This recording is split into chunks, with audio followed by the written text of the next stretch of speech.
Bem-vindos ao Imunocast, um podcast de medicina diferente de tudo que você já viu ou ouviu. O nosso objetivo aqui é falar sobre as doenças alérgicas e imunológicas de uma forma diferente e de todas as outras situações relacionadas a ela. E também falar um pouquinho sobre a nossa vivência pessoal e profissional. E para isso a gente sempre vai contar com convidados maravilhosos. Oi, pessoal! A síndrome de Down, ou trissomia do 21, é uma condição genética causada pela presença de um cromossomo extra, cromossomo 21, nas células dos indivíduos. Essa condição foi cercada de preconceito e falta de informação sobre as capacidades e habilidades das pessoas portadoras desse cromossomo. A nossa convidada de hoje vem para essa conversa para esclarecer as dúvidas e angústias sobre esse assunto. Médica pela Santa Casa de São Paulo, pediatra e imunologista, coordenadora do Núcleo de Estudos sobre a Criança e o Adolescente com Deficiência da Sociedade de Pediatria de São Paulo, também faz parte do Centro de Especialidades Pediátricas do Hospital Israelita Albert Einstein, mãe do Pedro, da Geórgia e do Rafael, Ana Cláudia Brandão. Olá. Oi, muito bem-vinda e muito obrigada. Eu que agradeço sobre esse convite. Assim, adoro falar sobre o assunto, de todos os pontos de vista, né? Tanto médico, da questão da inclusão. Vamos passear aí por muitos temas. E é uma conversa sobre tudo. Isso. E assim, a Ana Cláudia, ela sabe muito do assunto, não só porque ela estuda sobre isso, mas porque vive isso, né? Faz parte da sua vivência. Ana, conta um pouquinho pra gente dessa jornada, né? Como é que o mundo da síndrome de Down entrou na sua vida? Então, você já falou que eu fiz alergia imuno, como vocês, né? E em algum momento ali a minha carreira ou a minha especialidade... Não digo que eu sou especialista, não, mas o meu foco de cuidado é para as crianças e adolescentes com síndrome de Down. Por quê? O meu primeiro filho, Pedro, que hoje tem 28 anos, tem síndrome de Down. Então, eu sou mãe de 3 filhos, Pedro com 28, Geórgia com 27 e Rafael com 19. E, assim, eu comecei a minha carreira de pediatra trabalhando em emergência, dando plantões, como muitas de nós, né? A gente se conheceu assim. Exatamente. Faz parte desse início de carreira. E depois me dediquei mais ao consultório, né? Aqueles dupla jornada, plantão mais consultório. Daí acabei saindo dessa assistência hospitalar e fui trabalhar no ambulatório, que é um ambulatório que o Einstein tem na comunidade de Paraisópolis. E lá eu trabalhava como pediatra geral e como alergo-imuno. E, obviamente, vocês sabem que crianças com síndrome de Down têm uma questão da imunidade. Algumas crianças evoluem com muitas infecções e a gente acaba tendo que investigar um pouquinho o sistema imune delas. E, então, essas crianças chegavam para mim. E eu, como eu já tinha o Pedro, eu sabia das especificidades de saúde outras que não a imunidade. Então, assim, precisa fazer avaliações audiológicas periódicas, oftalmo, precisa ter uma equipe multi acompanhando junto, físio, fono, TO. E muitas dessas questões, mesmo lá nesse ambulatório onde os colegas eram super bem formados, Sim. acabavam passando. Então, eu atendia essas crianças para investigar a imunidade. Eu via lá, nossa, 3 anos sem oftalmo. Meu Deus, só fez avaliação audiológica na maternidade. E aí eu falei, não dá, eu não consigo. Claro, a gente não cuida de exame. Não é, exatamente, não é de um pontinho ali que eu vou cuidar dessa criança. Então, eu conversei com a minha coordenadora lá desse ambulatório e falei, olha, estou percebendo isso. Será que eu posso cuidar de todas as crianças com síndrome de Down aqui do ambulatório? Ela achou maravilha. Ela falou, Ana, ok, tenho certeza que os colegas aqui todos vão Sim, amar essa sua visão aí mais específica. E foi assim que eu comecei. Isso era 2003 para 2004, né? O Pedro, na época, então, o Pedro é de 95, tinha 8 anos, mais ou menos. Então, aí foi que eu comecei a me dedicar mais às crianças e os adolescentes com síndrome de Down. Acabei, então, atendendo todas as crianças que estavam lá. E isso ali dentro do serviço foi... as pessoas foram achando, que bacana, né?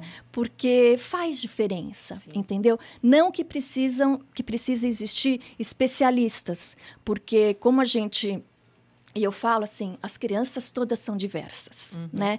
Então, assim, o pediatra geral, ele precisa dar conta de atender essa diversidade. Então, não custa, assim, ler um guideline de como cuidar das pessoas, das crianças com síndrome de Down, para poder fazer a coisa direitinho no seu consultório, mesmo que for um paciente. Sim. Mas a gente vê que isso muitas vezes não acontece, acabam deixando passar coisas que comprometem o desenvolvimento. Né? Ana, você sentiu isso quando o Pedro nasceu? Então, eu tinha uma pediatra muito boa, que era minha chefe lá no Instituto da Criança, que era a doutora Cristina Jacó. Né? Então, assim, eu pessoalmente não tive essa questão, mas ao mesmo tempo eu também estudava... Mas os especialistas, não só a doutora Cristina, que todo mundo sabe os especialistas pouco conhecimento. O oftalmo, sim. Pouco, às vezes não tão do conhecimento, mas da lida, sabe? De entender o comportamento, de entender o que você tem que... Como você tem que agir, pode, não pode. Exatamente. E assim, de como você conseguir conquistar aquela criança para você examinar. Né? Que isso é uma arte, muitas vezes. Sim. Né? Então, isso também tem não só do conhecimento técnico, mas também da lida... E também do vocabulário, que é uma coisa que a gente vai falar depois. Então, assim, foi uma coisa super interessante que quando a gente falou de te trazer aqui, até a gente estava falando antes, que é uma coisa que a gente precisa urgentemente divulgar. Sim. Porque além nós, como médicos, que cuidamos dessas crianças, temos dificuldade, imagina quem não tem. Exatamente. E foi exatamente isso, né? Quando a gente não convive, quando não faz parte do nosso dia a dia, às vezes a gente, quando encontra, a gente não sabe que palavra usar, o que usar. E, na verdade, a gente tem que desmistificar isso, né? Porque em vez de ficar com dedos, né? E vamos aprender todo mundo e não ter um jeito... de formiguinha. E aquela coisa, não ter um jeito especial de se falar, não, né? Essa palavra especial não é para ser usada, né? Não é ai, cuidado, ai, aquela criança ou aquele adulto, enfim, ele tem uma síndrome, ai, o que eu posso falar, o que eu vou esperar que ele fale? Não, e outra, você tem que ver em qualquer condição de saúde, seja condição genética ou nada, você tem que ver a pessoa em primeiro lugar, né? Então, se a criança tem asma, se a criança tem autismo, se a criança tem síndrome de Down, é a criança que tem isso, que tem aquilo, que evolui com aquilo. Então, a criança tem que estar no primeiro plano. E depois, você vai ver todas as condições que ela precisa do cuidado. E você falou uma coisa que eu queria te perguntar. Então, assim, a síndrome de Down não é uma doença, né? Ela é uma condição genética. Exatamente. E o que faz isso ser diferente, assim, para as pessoas entenderem, né? O que é a diferença entre uma doença e uma condição genética? Porque crianças com síndrome de Down podem ser completamente saudáveis, né? Então, assim, a condição da trissomia do cromossomo 21 pode trazer uma prevalência maior de algumas doenças, certo? Então, doenças autoimunes, por exemplo, são mais comuns nas pessoas com síndrome de Down. Então, diabetes, uma tireoidite, certo? Questões que têm tratamento, né? Uma cardiopatia congênita, questões que têm tratamento. A síndrome de Down, por si, é uma diversidade, é um outro modo de ser no mundo da condição de humanidade dessa pessoa, né? Então, ela não é uma doença, ela é uma condição genética, como... Ter síndrome de Down não é um sinônimo de estar doente, né? De jeito ter nenhum. algum problema de saúde. Exatamente. Você pode ter uma vida completamente normal e não ter uma cardiopatia, não ter nada disso. Embora várias condições sejam mais prevalentes, tem crianças que não têm nada. Né? Tem crianças que não têm nada. E nem as infecções de repetição. E que elas podem ter as outras alterações de uma infância normal. Sim. Quando entra na escola, por exemplo. Doente, na quantidade normal. Não gosta de comer como qualquer outra criança. Isso. Não é uma... Então, todas as questões pediátricas acontecem com todas as crianças, independente dela ter alguma síndrome ou alguma condição genética ou não, né? E quais são os termos ideais para se chamar, falar? Então, na verdade, a gente procura usar, a orientação é People First Language. Então, pessoa em primeiro lugar, tá? Então, a pessoa com síndrome de Down, eu tenho um aluno com T21, se você for querer falar sobre trissomia 21, que é a característica, né, das pessoas com Down, a trissomia do cromossomo 21, como a Verônica falou. Meu aluno com Down. Então, assim, não é para falar os Downs. Ah, eu tenho vários alunos Downs na minha escola. Ou eu tenho... Ali, ó, é uma clínica multiprofissional que atendem crianças Downs. Ou crianças TEAs, ou crianças PCs. Não é só para síndrome de Down isso. Sim, Também vou falar, por exemplo, uma criança com paralisia cerebral. Na questão do autismo, olha só que interessante, porque a gente também tem que ouvir as próprias pessoas, certo? Não é um grupo de pessoas sem síndrome de Down que está decidindo como elas querem ser chamadas. Não é um grupo de pessoas sem autismo que vai decidir como as pessoas com autismo querem ser tratadas. Então, dentro da comunidade do autismo, por exemplo, existe uma certa divisão, porque muitas pessoas com autismo dizem que o seu autismo faz parte dele, do seu jeito de viver. Então, muitas pessoas dizem, eu sou autista. E não, eu sou uma pessoa com autismo. Então, assim, na comunidade do autismo existe essas duas vertentes da questão de como se tratar. Na comunidade de pessoas com síndrome de Down, as pessoas preferem dizer que tem síndrome de Down. Então, sempre a pessoa antes do seu diagnóstico. Né? E o Down... Outras coisas. Portador. Então, a gente não fala portador de alguma deficiência. Por quê? A maioria das vezes, a condição de deficiência é uma condição permanente. Né? Então, e quando você porta alguma coisa, é uma questão temporária. Então, você porta uma pasta que você vai entregar para alguém. Sei lá, um exemplo assim. Então, não são portadores de deficiência ou portadores de síndrome de Down. São pessoas com. Sempre pessoas com, né? Outra coisa, você não vai... Essas pessoas com... Te cortando, desculpa. Ontem, conversando com essa minha amiga que eu te falei, ela me falou, ela tem PCD. Eu falei, mas o que é PCD? Enfim, ela falou, às vezes, quando a gente chega em algum lugar, o que é PCD? Daí ela falou, pessoa com deficiência. Isso. Que é um termo, né? Então, vem a pessoa... Sim. Porque na hora que ela falou PCD, eu já pensei em paralisia cerebral. Sim. E daí, pessoa com deficiência. É a abreviação de pessoa com deficiência. O que acontece agora, também existe uma crítica para abreviação, para PCD. Porque as pessoas acabam... virou um adjetivo. São os PCDs. Ela me falou dessa forma. Então, assim, não também, né? Então, em empresas, agora com essa questão de inclusão, de cotas, né? Que todo mundo tem que obedecer e respeitar. A gente tem um programa aqui para PCDs. Fica assim como se você desumaniza aquela pessoa. Ela não é mais o fulano que é candidato para a atividade secretária. Não é mais a ciclana. Eu tive essa impressão. Na hora que ela me falou e ela me explicou...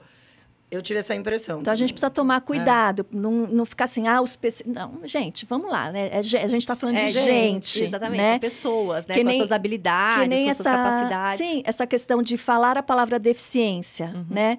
Então, são pessoas com deficiência, não são os deficientes. Então, é sutil. É sutil, mas é diferente. É diferente. Quando você fala os deficientes, a característica que você vê naquela pessoa é só a deficiência.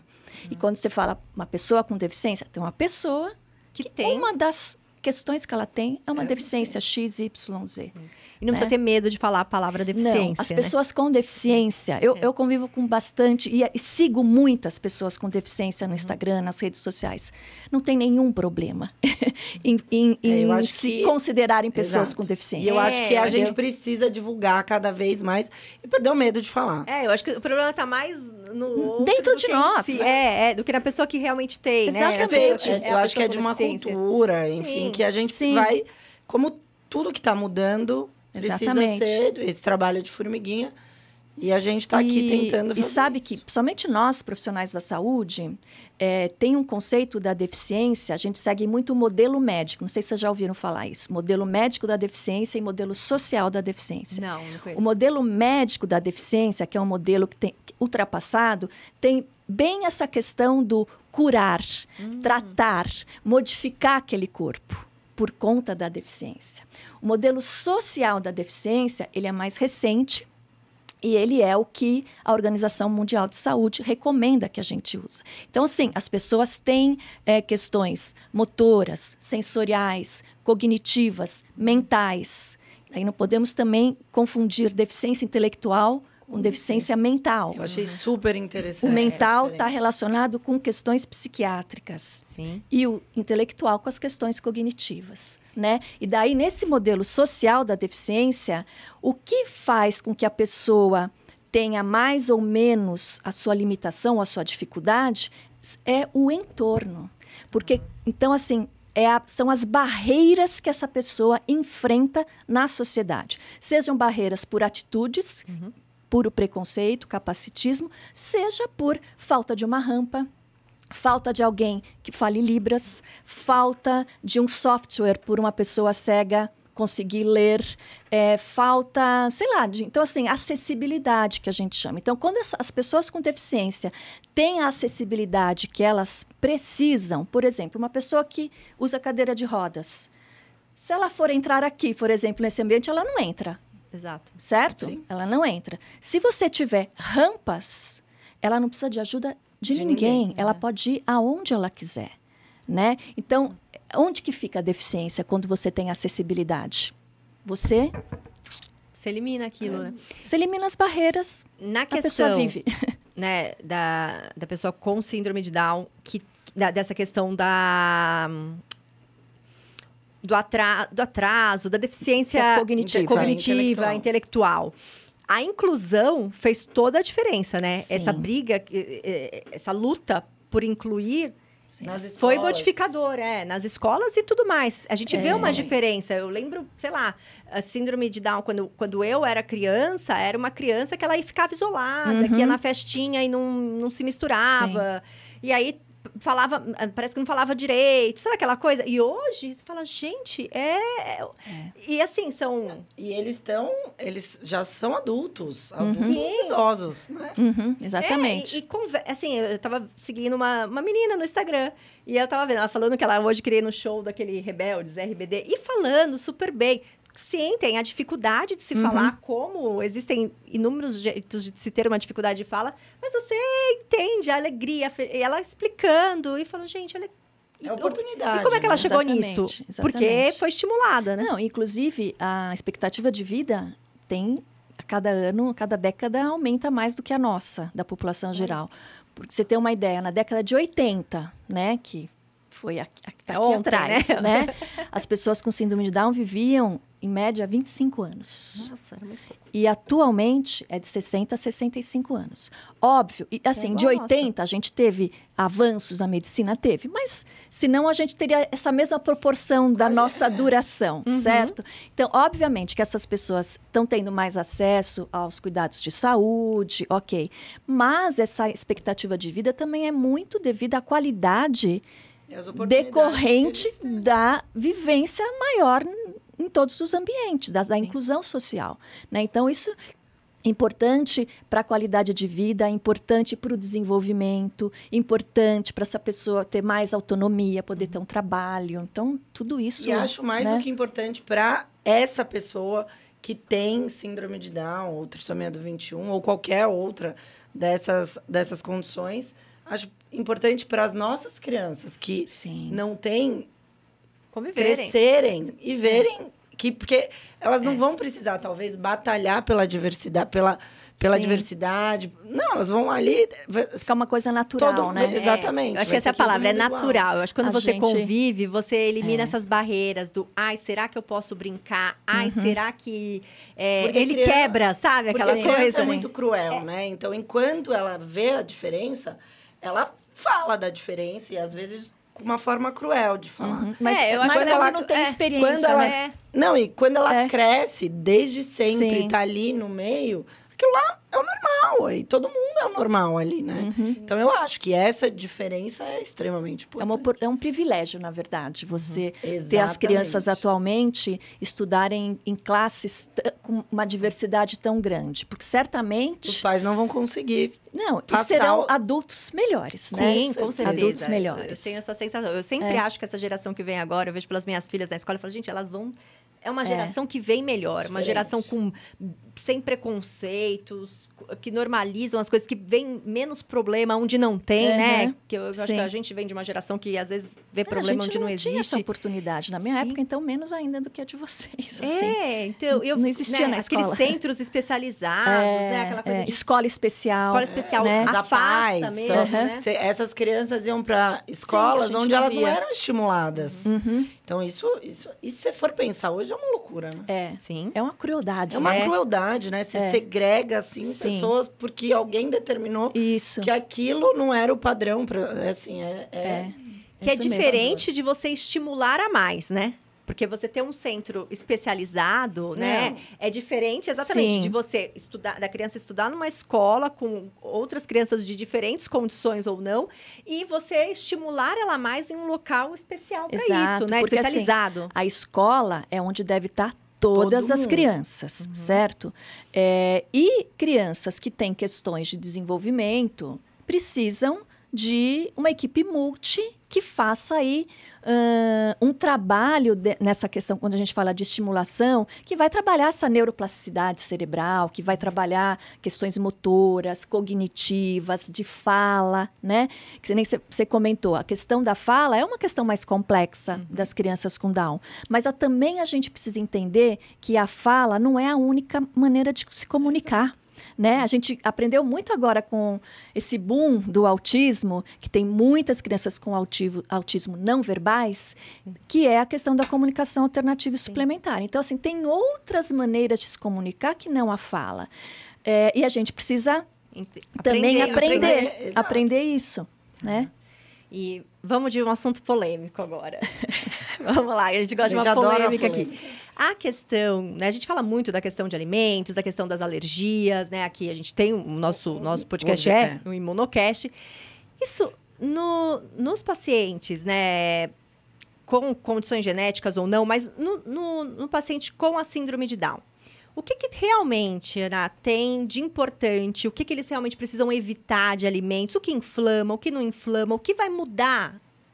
O que tem de diferente, de evidência que vai fazer alguma diferença na vida dessas pessoas? Na verdade, em termos de diferente literatura... das crianças que não têm a trissomia. De literatura com evidência científica, não tem nada. Tá? Então, assim, muita literatura feita para a população geral, né? E tem muita literatura, na síndrome de Down especificamente, em pesquisa básica. Então, células, modelos animais, que muitas vezes acabam sendo extrapoladas para o ser humano com Down, sem passar por estudos clínicos, certo?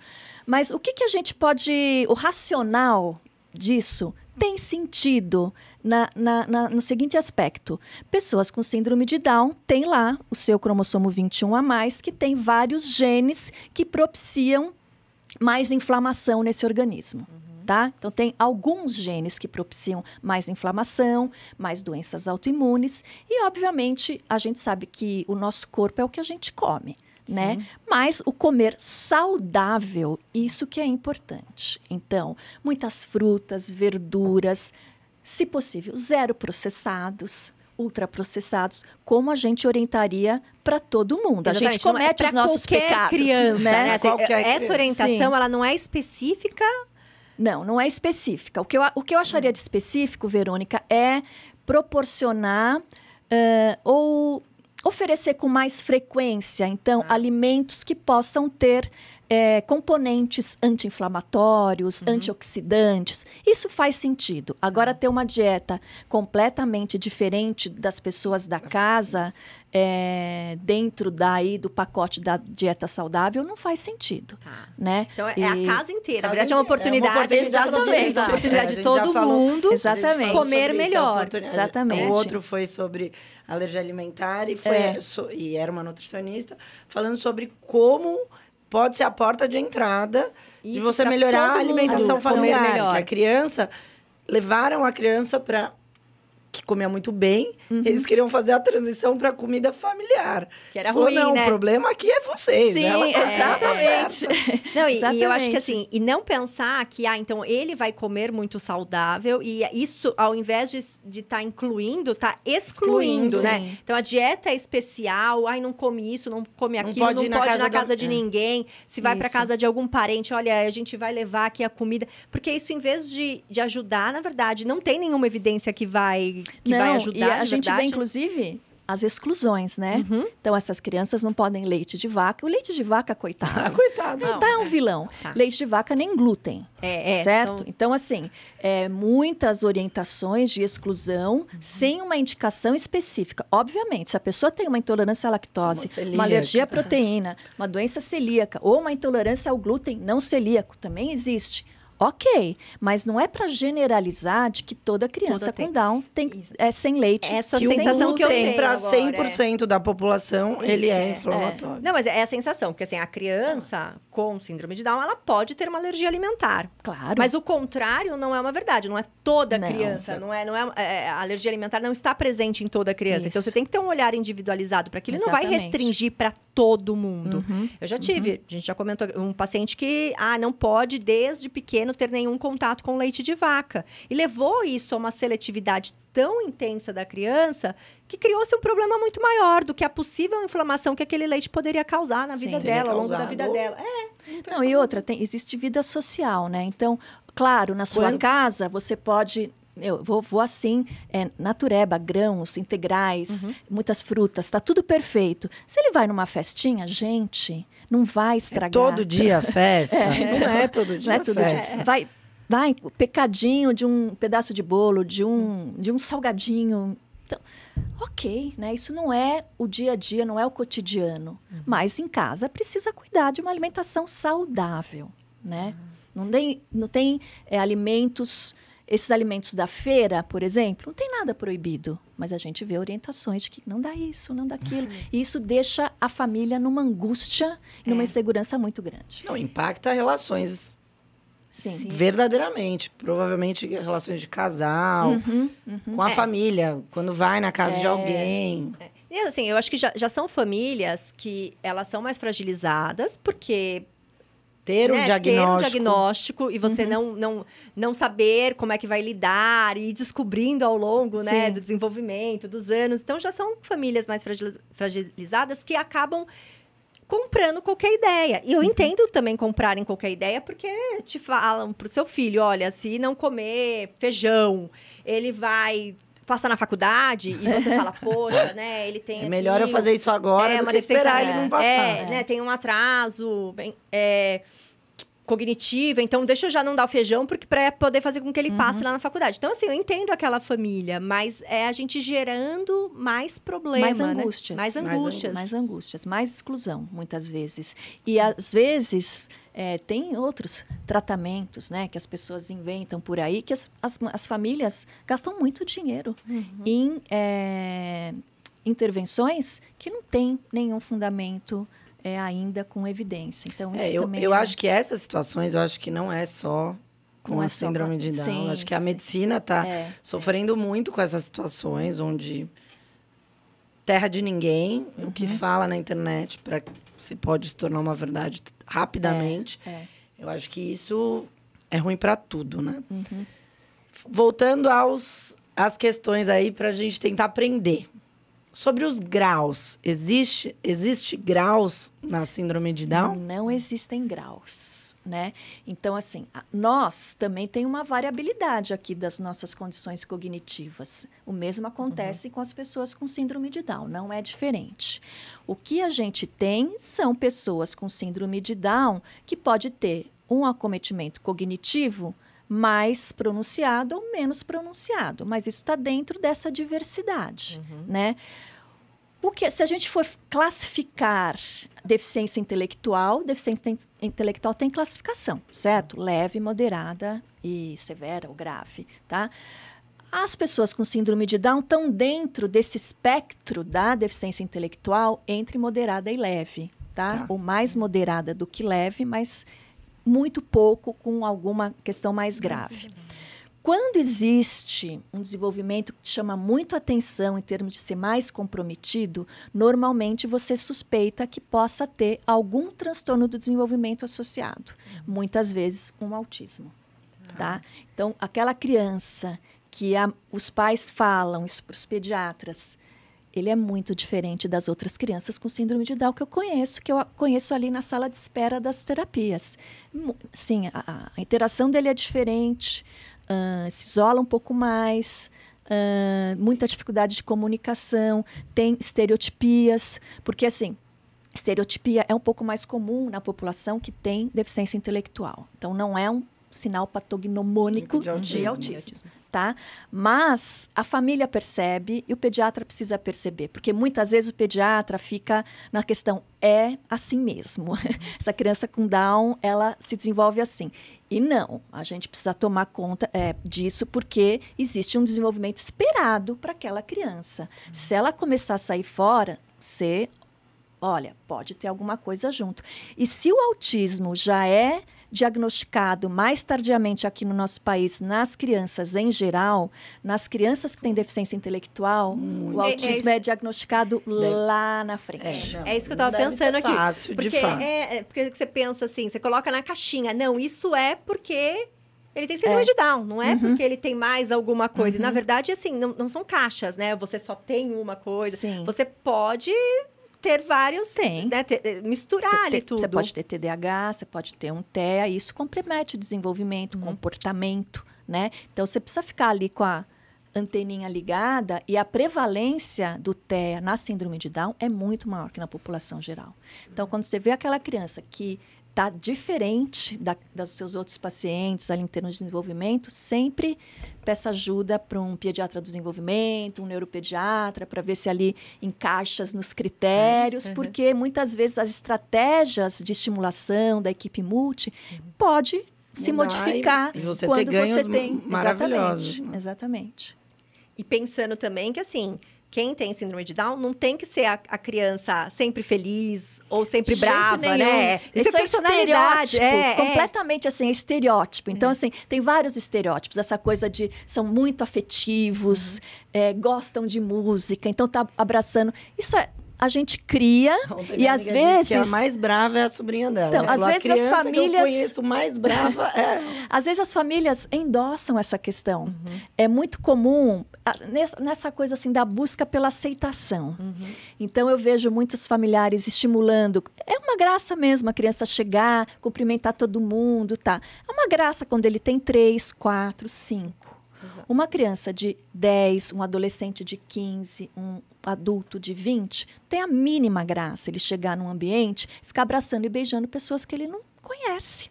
E às vezes a gente vê que isso se perpetua. Então essa infantilização a gente tem que conversar muito com os pais, porque assim, pessoas que têm deficiência intelectual não são eternas crianças. Exato. Não Nossa, são. Acho que é eu uma vou te coisa falar, eu acho que essa pensa dificuldade, muito. eu acho que não é só eu acho que eu ainda faço pediatria, você não faz mais, né? Às vezes, eu tenho dificuldade no dia a dia de ver. Meu marido, essa semana, falou, eu não quero que ela cresça. Sim, E isso você, às vezes, transfere. Mas eu acho que tem mais ainda, Sim, né? porque você sabe da quem tem alguma vulnerabilidade. deficiência, Então, assim, você pensa lá nas relações amorosas da adolescência, nas questões do abuso, que são muito mais frequentes nas crianças com deficiência, principalmente com deficiência intelectual, e principalmente meninas com deficiência intelectual. Então, obviamente, a gente entende, as famílias estão ali, super protegendo e muitas vezes infantilizando. Mas isso não contribui para que essa pessoa tenha uma vida plena. Não adianta. Engole o choro mesmo, assim, nessa hora, essas famílias. Porque não dá para super proteger, porque você impede oportunidade, autonomia, né? impede de ter autonomia à medida que vai crescendo e infantiliza.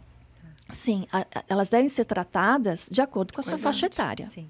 E não tem essa coisa de idade mental, esquece. Ótimo. E me fala, agora fechando um pouquinho a caixinha médica, e aí abrindo a caixinha mãe, como é que foi para você, assim? Como é que foi abrir esses conceitos e falar, deixa eu jogar para a vida, deixa eu viver?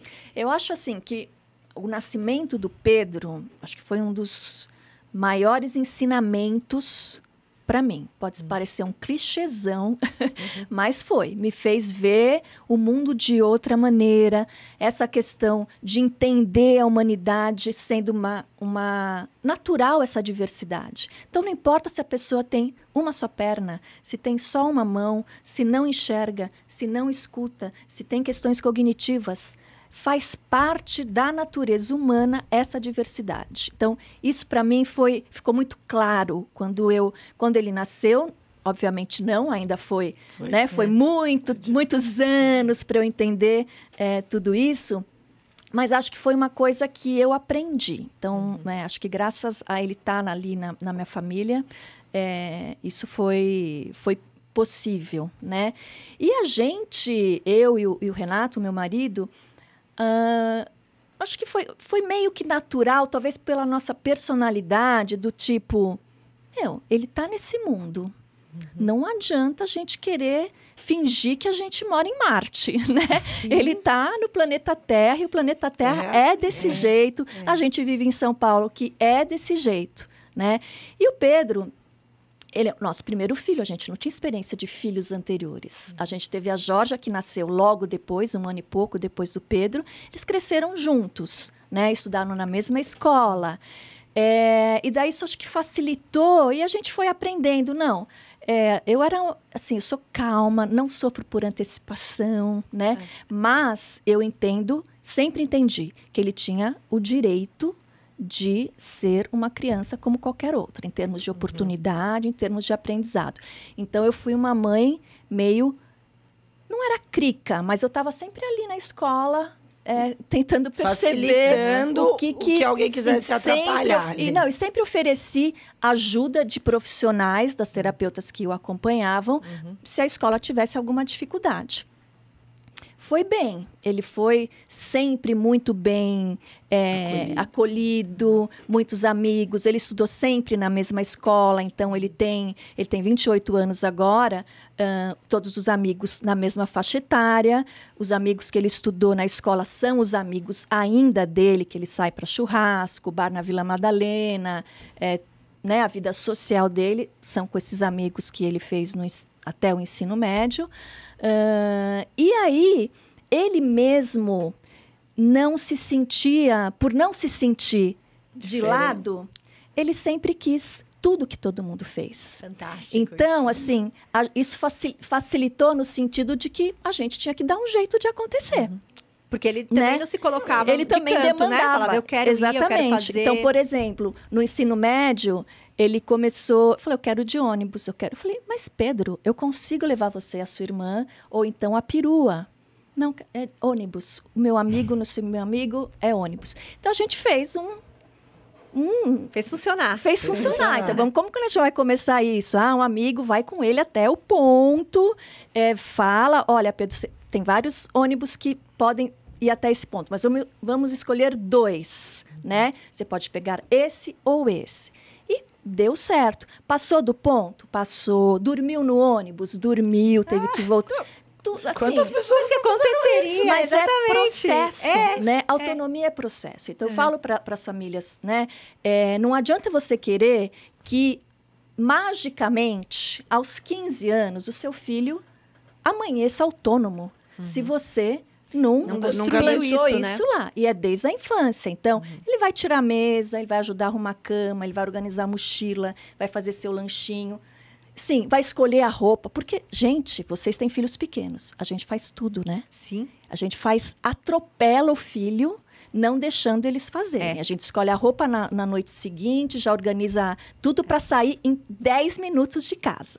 Então, não, você vai acordar meia hora antes, porque ele vai fazer, entendeu? A refeição vai durar um pouco mais, porque a gente vai tentar com que ele se alimente sozinho. E é isso, é no dia a dia, porque senão vai chegar um adolescente super protegido e infantilizado. Sim. E na relação com os irmãos, assim, porque eu imagino que deva ter uma certa proteção, mas são irmãos, né? Deve brigar a mesma coisa. Eu acho que, assim, é muito comum nas famílias que têm mais de um filho, assim...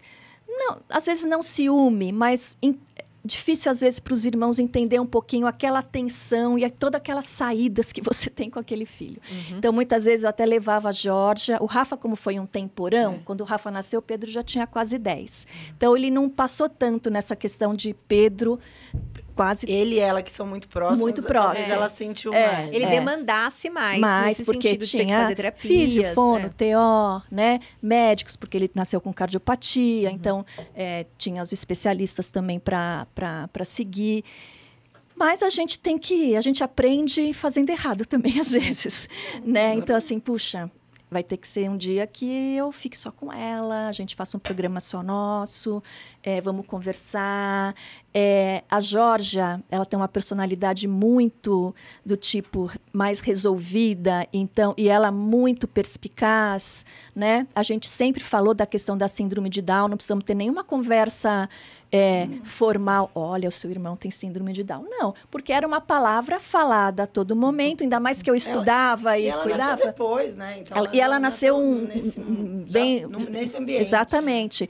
Então, assim, ela, por exemplo, na catequese, a catequista, o Pedro fugia. Georgia, não vou buscar meu irmão. A responsabilidade é tua. Ele está aqui. Tá certo, a minha mãe entregou nós dois aqui. Vocês têm que cuidar. Ele está lá, eu não vou pegar. Se você quiser pegar, ele vai. Porque ele tinha essas coisas de fugir, né, da sala, tanto da escola como ali da catequese. Não, legal, porque ela também não tomou para ela uma responsabilidade, sim, exatamente, né? Tipo, exatamente. Eles cresceram juntos, então são bem ligados, mesmo com o Rafael, os três são bem ligados. E tem uma questão, né, que a gente, quando você tem um filho que você acha não, que na realidade pode ser um pouco mais vulnerável, você pensa lá, é uma coisa que a gente não foge. Eu vejo com os pais dos meus babies, o bebê nasce. E eu passei por isso quando o Pedro nasceu. Como vai ser quando eu morrer? Falei, gente, o menino acabou de nascer, eu estou pensando quando eu morrer.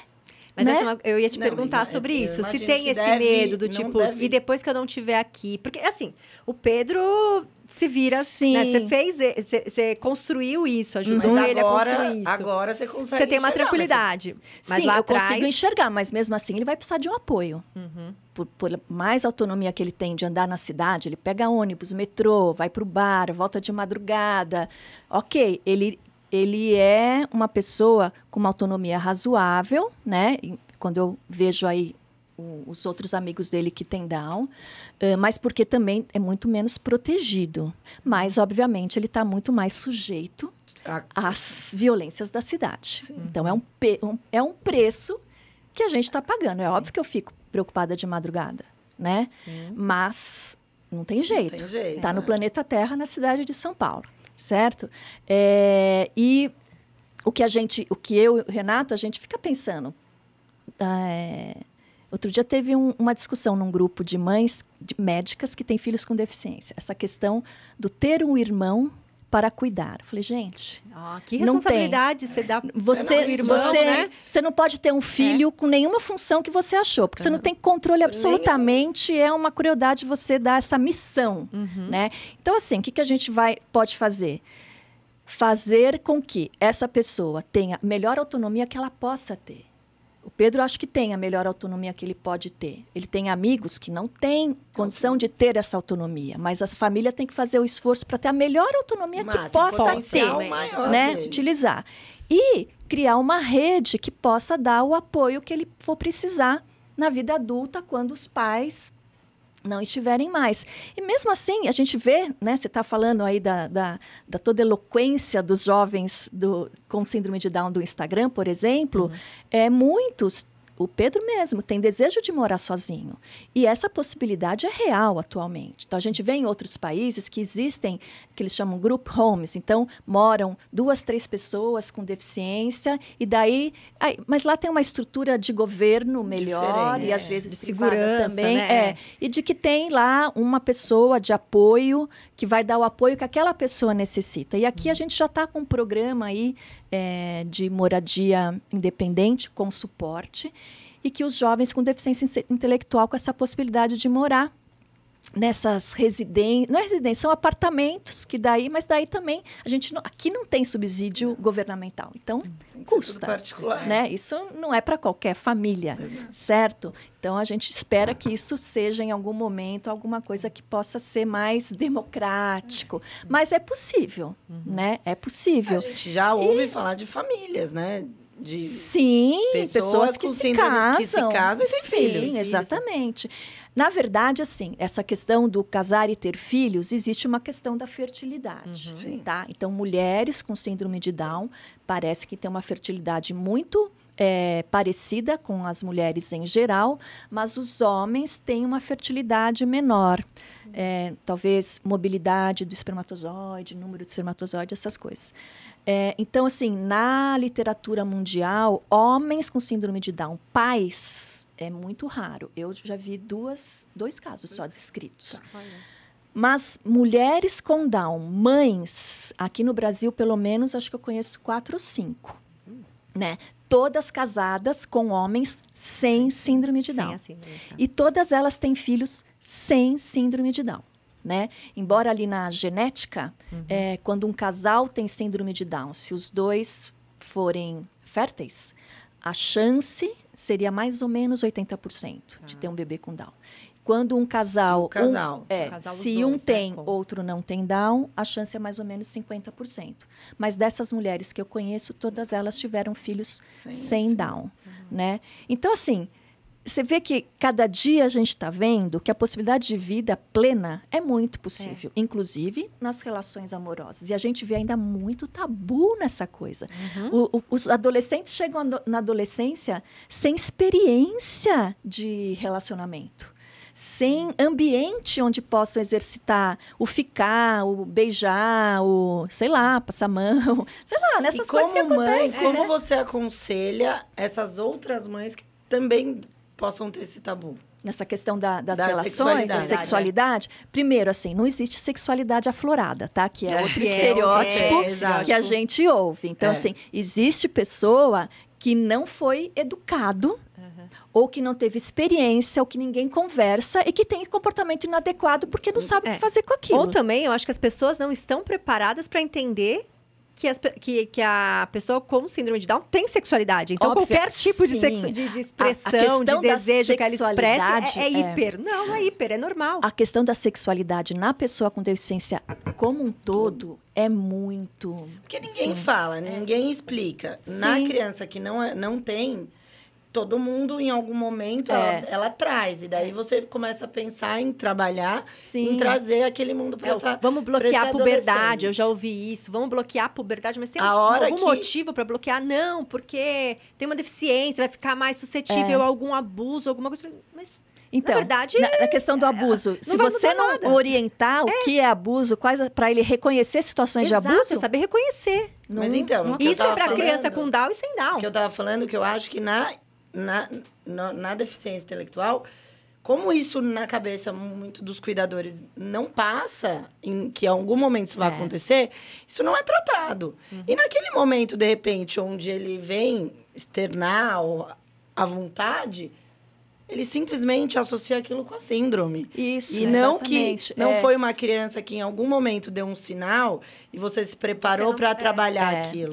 E outra, quando você não educa sexualmente, a pessoa fica muito mais vulnerável. Exato, vulnerável e não sabe qual que é o padrão. Então, assim, é aquilo que a gente falou, precisa ser tratada de acordo com a faixa etária. E, obviamente, um adolescente de 13, 14, 15, 16 já está vivenciando isso na escola, né? Total. As amiguinhas, os amiguinhos já estão lá no papo. Fulaninho gosta de fulaninha, né? Aquela coisa. E isso faz parte. Internet, que a gente precisa monitorar, porque também vê muita coisa inadequada. Para todas. Para todas. Então, assim, a família tem que entender isso. Mas o que é difícil? Nessa questão da inclusão, as crianças estão lá, tem 1, 2, 3 crianças com Down, no meio da adolescentes, vamos falar dos adolescentes, no meio de toda aquela outra população que não tem esse diagnóstico. E o que a gente viu? Existe uma regra no mundo que pessoas com Down namoram pessoas com Down, certo? Inventaram essa regra. Alguém fez essa regra, mas que ainda rege.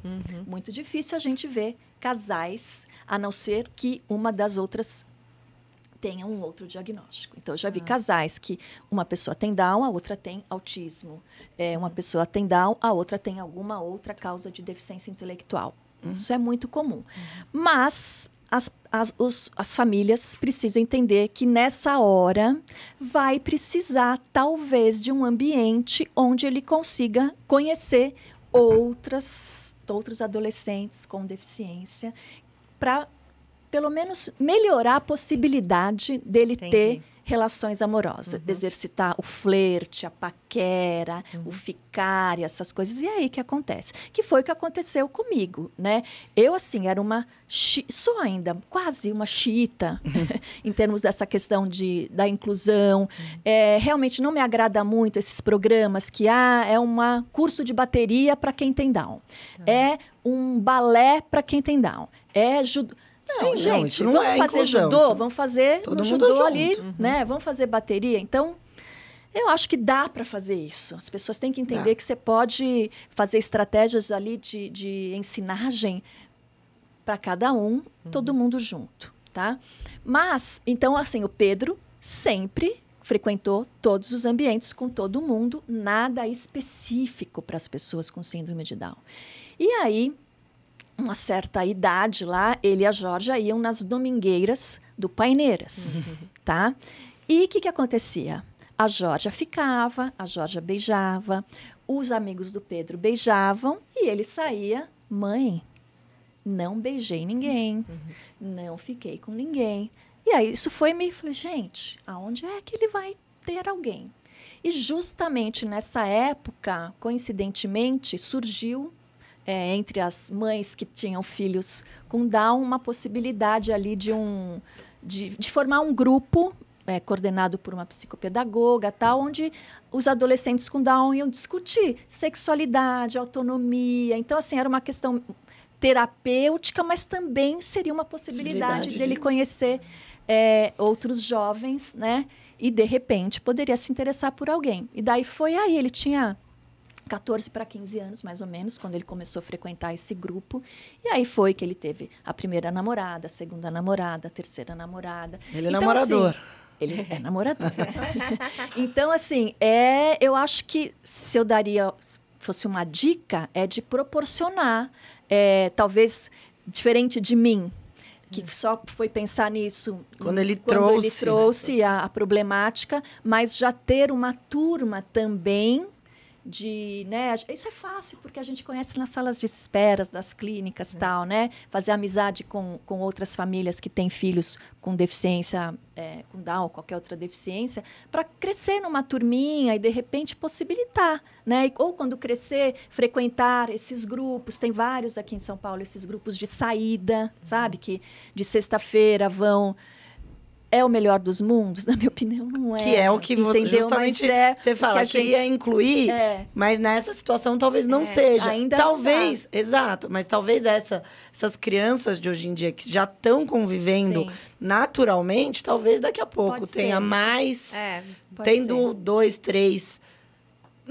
seja a mesma festa, você não precisa fazer duas festas separadas. Sim, mas acho que é ter um olhar mesmo especial, entender, escutar também, né, a demanda da criança, do adolescente, entender que as coisas mudam. Exatamente, achei, você contando aqui, eu pensando na minha cabeça, que eu falei, nossa, que fantástico que ela conseguiu entender que foi super importante incluir no ambiente com pessoas que não têm a deficiência, e, de repente, foi importante também incluir ele naquele meio convivendo com outras pessoas que tenham. Porque, na verdade, não tem certo e errado, né?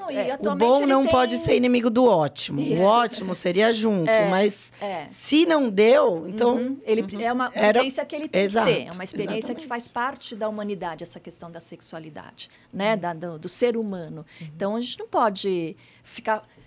Não, ele escolhe quem ele quer namorar, certo? Então, assim, ele namorou meninas com Down, agora ele está nessa fase que ele quer experimentar namorar uma menina sem Down.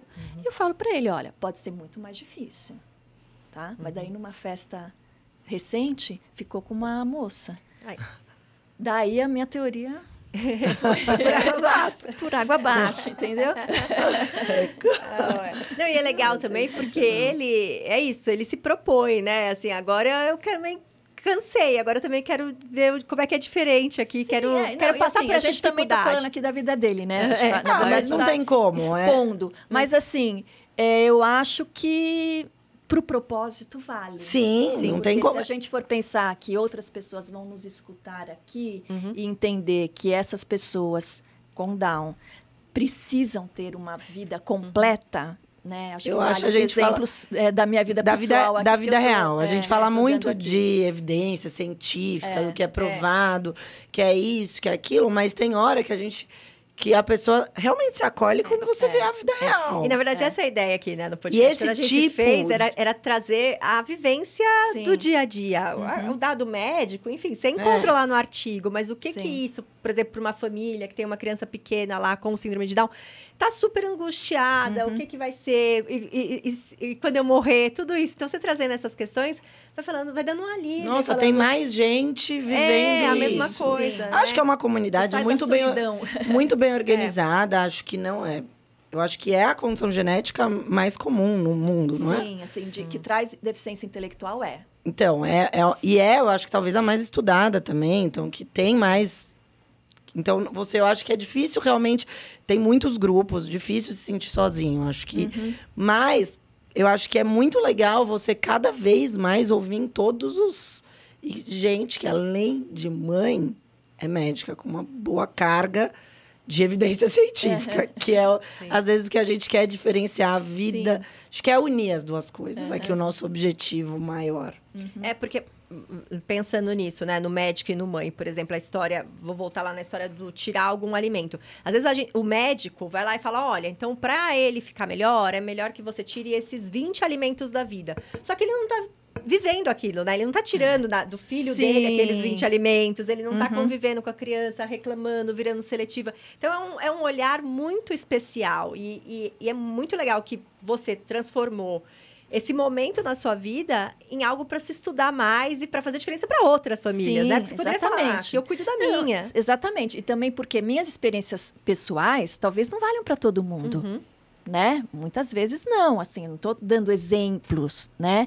Mas para alguém vai servir. Sim, vai servir para eu pelo menos para refletir. Puxa, tem esse jeito também, né? Ou não, esse jeito eu não quero de jeito nenhum. E tudo bem, né? Não quero desse jeito, exatamente. Não quero dessa forma, não quero que aconteça isso. E tá tudo bem, né? Tá tudo bem, exatamente. Nossa, conversamos bastante aqui, ó. Foi bastante, o papo fluiu. E você vai sempre ver que vai indo para um lado, assim. Sim. A gente pensa que a gente vai falar sobre um assunto e a gente acaba falando falou sobre muito pouco outro. de medicina. Muito pouco de medicina. Mais ou menos isso. Toda vez que a gente... Às vezes eu saio e falo, gente, a gente não perguntou aquilo. Mas é isso, o objetivo é esse. Eu acho que a gente... É um papo casual, né? Das tuas vivências, acoplado à medicina.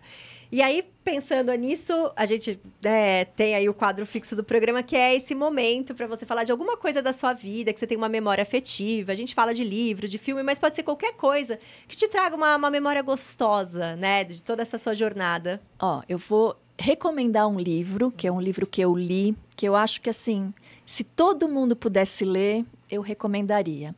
Que é um livro que chama Longe da Árvore, que é escrito por um psicólogo chamado Andrew Solomon. É um psicólogo americano. É um livro bem grossão, assim. Aí, vou... Fica como lição de casa. Porque ela fica me humilhando aqui. Agora, eu quero ver no próximo episódio, ela vai... A Verônica vai resumir vai aqui fazer o uma... Porque ela geralmente lê em 2 horas. Esse a gente dá uma semana. Então, esse livro, ele, assim, acho que foi me tocou muito. E eu acho que vai tocar muito as pessoas também, que é relacionado à questão da pessoa com deficiência. Então, ele é um psicólogo que teve uma experiência de fazer uma matéria com a comunidade surda em Nova York. E aí ele viu que é um mundo à parte, a comunidade surda. E aquilo chamou muita atenção. Então, ele fez a matéria, tudo, se aprofundou mais ali na comunidade e acabou querendo ver outras comunidades com outras deficiências, falar com seus pais, falar com as próprias pessoas. E aí ele escreveu um livro onde ele tem um capítulo que chama Pais, onde ele tem um capítulo que chama Filhos, e entre esses ele tem mais 8 capítulos, e tem um capítulo para síndrome de Down, um capítulo para nanis, para nanismo, um capítulo para TEA, um capítulo para pais de crianças criminosas, que é uma outra... Nossa, que talvez Tem seja... um capítulo para pais seja de bem... crianças transgêneros. Então, assim, várias questões que vai de encontro ao nome do livro, que é Longe da Árvore. Porque, assim, tem Todo mundo fala que a fruta não cai longe da árvore. E daí ele faz uma questão de uma identidade, que esses filhos que caíram longe da árvore, eles têm uma identidade horizontal com essas outras pessoas, e diferente da identidade vertical de que o seu filho veio de você, né? Então é muito bacana porque ele entrevista os pais e toda a problemática ali de todas essas comunidades, assim, dessa diversidade. E é muito bacana como ele escreve, sabe? O ponto de vista, as questões que você... que te vêm, assim, para você pensar e refletir o quanto a gente está fora, mas, ao mesmo tempo, o quanto essas pessoas estão dentro do nosso mundo. Sim, e por que elas estão fora, né? Então, assim, é muito legal. Acho que é um livro que me marcou. Para os pais que têm a criança muito pelo contrário. É para todo mundo. É para todo mundo. É para todo mundo. E acho que uma cena da minha vida, assim, que me marcou, que traz felicidade, mas também traz um sentimento de por que eu tive que lutar tanto para isso, foi quando o Pedro... até me emociona. Agora eu vou ter que tomar um copo de água. Não, mas aqui a gente emociona junto. Exatamente. Que foi quando o Pedro se formou no ensino médio. Porque, como eu falei, ele estudou na mesma escola o tempo inteiro.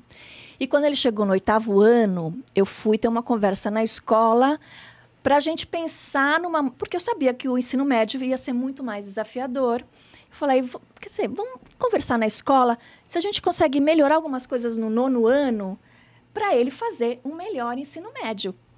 E aí, quando eu toquei nesse assunto, como assim, o Pedro não vai fazer ensino médio? Eu falei, o quê? Ele falou, não, você não sabia? Isso é uma coisa que a gente fala desde o começo para as famílias que têm filhos com deficiência. Eu falei, não, peraí. Ou eu não tenho ouvido seletivo, você não me falou isso. Mas, ok, mesmo que você tenha me falado, ele está nessa escola há 10 anos. Então, passaram-se 10 anos. Muita coisa mudou. Então, vamos mudar isso daí. Não, o Pedro não vai fazer ensino médio. Bom, finalmente, o que aconteceu? Eu fiz todo um movimento na escola, procurando aliados, né, dos pais da classe dele e de outras classes, os pais da classe da Georgia, que estava só um ano atrás dele. E a gente, no final, assim, era a negativa, não vai. E a gente precisou ir para o Ministério Público, né? Então, fomos ao Ministério Público, o Ministério Público chamou a escola insistiu. Bom, para resumir, a nossa coisa, que era só uma conversa para eles entenderem, gente, está na lei, se ele não estudar, isso é crime, né? Entendam que é isso. Eles transformaram numa ação, ele falou, tudo bem, vocês vão fazer um projeto aí para o Pedro e para os outros 2 alunos que também tinham Down no mesmo ano dele. Todos eles vão fazer ensino médio. Vocês façam esse plano pedagógico, entregue aqui no nosso Ministério Público. O Ministério Público vai acompanhar todo o ensino médio. Vocês vão fazer relatórios periódicos. Se vocês quiserem fazer o ensino médio em 3 anos, tudo bem. Se vocês fizerem um plano de 5 anos, não tem problema. Mas eles vão fazer o ensino médio, porque porque isso é um direito. Então, eu lembro muito bem da cena da formatura. Sim, porque é uma conquista, foi duplamente vitória. Assim, né? Na colação de grau, né? Que foi na própria escola e que me deu uma crise de choro. Assim, que acho que eu nunca chorei em público na minha vida. Essa foi a única vez que eu chorei em público. E um choro de soluço, sabe aquele choro incontrolável? Foi essa cena e provavelmente você mudou a história de muitas outras crianças. E o mais legal é que no ano seguinte foi formatura da Georgia, né? Porque ela era um ano depois dele. E no dia da formatura da Georgia, no dia da colação de grau, os pais fizeram, assim, uma homenagem numa rodinha, né, dos nossos pais amigos, que também tinham filhos mais novos, também estavam lá naquela formatura. do quanto a gente fez diferença para a escola e que, naquele momento, a escola estava convidando as famílias que tinham filhos com deficiência a não tirarem os seus filhos no ensino médio. Olha. Não, eu tô emocionada porque não. eu fico pensando assim, Então, como é que eu... Não, você não mudou só a história do Pedro. Você Como mudou a como história das crianças que não têm a síndrome. E a história... Sim, porque continuar Eu choro. estudando, não, exatamente. continuar estudando faz toda a diferença na vida de todo mundo. E para ele ia ser também muito diferente. Então, tanto que ele terminou o ensino médio, ele fez vestibular, ele fez faculdade de gastronomia. Então, assim, ele podia ter Não parar lá atrás, né? Olha tudo que ele viveu. caminho, assim, de parar de estudar aos 15 anos, parar de estudar aos 21, 22, que eu acho que ele se formou na gastronomia. Não, ele não parou, ele fez o que todo mundo fez. Exatamente. Então, assim, eu acho que essa cena me vem muito... Eu lembro até o vestido que eu tava no dia da colação, que a hora que chamou o nome dele, ele desceu com o canudinho, que nem tem um diploma lá dentro, né? Mas, assim, e que a gente se abraçou, assim, nossa, foi uma coisa, uma catarse. Sim, nossa, eu fiquei... Eu imagino me veio a que cabeça, é essa assim, sensação de mudar o mundo. Exatamente, assim, você teve uma nossa, força... Foi tudo, né? Tudo isso. Eu ganhei enxaqueca, eu ganhei infecção urinária de repetição nesses 3 anos. Para alguma coisa por conta valeu. desse estresse todo, né? Mas fez valeu, a diferença, né? valeu? Mas valeu valeu. muito. Nossa, como valeu. Nossa, Que o mundo tenha mais pessoas assim, para mudar. Mas você nem sabia que você tinha essa força toda, né? Quando... A gente vai vivendo, né, Verônica? A gente não fala assim, nossa, hoje preciso me concentrar. Não, a gente vai entendendo que aquilo é o certo, que aquilo é por direito, que ele é uma pessoa humana que tem todos os direitos iguais, direitos e deveres, porque ele também leva muita bronca, já levou muito tropeço, né, na vida também por escolhas ruins, porque ele é um homem adulto, ele faz escolhas ruins também, né? Mas, assim, o que eu via era... eu não nasci para ser a guerreira, entendeu? Eu não sou a guerreira, eu não quero esse título. Eu simplesmente sou uma mãe que vi que o meu filho tem o mesmo direito que qualquer outro, ele precisa ter uma vida. E se depender de mim... eu vou brigar. A sociedade igual no outro. Até né? As que grandes mudanças da sociedade são feitas a assim, sociedade né? civil precisa muitas vezes se mobilizar, porque se depender só do direito, se deixar lá, nada acontece. Sim, e mesmo porque a lei está ali, né? Tá ali, a E lei as tá ali. pessoas, Se ninguém faz acontecer. a escola, particularmente, sabe da legislação. Então, assim, por que essa negativa? Não, vamos lá, gente, vocês vão refletir e pensar comigo, vão fazer esse caminho, vocês vão ver que é um desafio, mas é possível. E tanto foi possível que depois que depois a que a coisa escola que deu, depois né? só ganhou pra escola, até a escola ganhou com que isso. deu, aí, né? e deu tudo certo no final. Happy end. Que bom. ótimo, nossa. Que bom. Muito obrigada por aceitar esse convite. Foi uma conversa deliciosa. Eu, particularmente, que não te conhecia. Muito obrigada pela oportunidade. Espero que esse episódio ajude muita gente. Então, pessoal, divulguem, compartilhem, mande nos grupos, sigam a gente nas redes sociais, no Spotify, no YouTube. Muito obrigada. Eu que Ana, agradeço. Muito obrigada de coração. Queria te trazer aqui desde sempre. Foi uma das primeiras pessoas que eu falei para Lígia, porque eu sabia que a gente ia ter um papo gostoso, que a gente ia ajudar outras pessoas, que a gente ia tirar a angústia, assim, aquele medinho, sabe? Eu falo que o medo, ele paralisa. E você, para mim, uma imagem não te paralisou, não te fez guerreira, mas não te paralisou. Te fez dar uma vida, proporcionar coisas que são só de direito, né, para o seu filho. Então, eu queria muito te trazer aqui. Muito obrigada. Obrigada, pessoal. Escutem a gente aí no Spotify, assistam a gente no YouTube, divulguem, mandem dicas, mandem ideias de tema e a gente vai estar aí semana que vem. Até mais. Obrigada. Muito bom.